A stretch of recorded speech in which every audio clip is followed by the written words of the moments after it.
sa kasubo kag iban sa ila wala nangin ko upod namon habang Ginoo nagapray kami nga kabay nga i-bless nimo ang pagsatag sa kapanimalay sang magan kag sa amon mga kabuhi nga kabay nga ikaw ang top priority sa amon kinabuhi kag kun wala ikaw Ginoo wala man kami ngani Lord nagapasalamat kami nga sa sining nga pagkaon sa sining nga gabi nga amon pag-ambiton karon nga makahatag ini kusog nga kabakod sa amon lawas.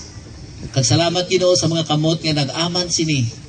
Salamat sa mga tawo nga gingamit mo ina may tiliway nga natigayon ini labi na gid sa mga officers. Lord, ikaw gyud mag-bless ini nga gabi. Kabay nga your name would be glorified and magnified sa amon mga kabuhi. Pinapasalamatan namon ini tungod si imong ngalan sa kay Kristo Jesus nga aton bugtong kag personal nga manluluwas. Amen.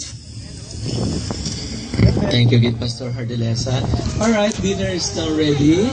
Enjoy your dinner. Just a little reminder, a gentle reminder, we have enough food for everyone. However, we have noticed na iba kasi ng parabola na nag-uubos. Please get enough for yourself. You can always go back and have another serving. Thank you very much.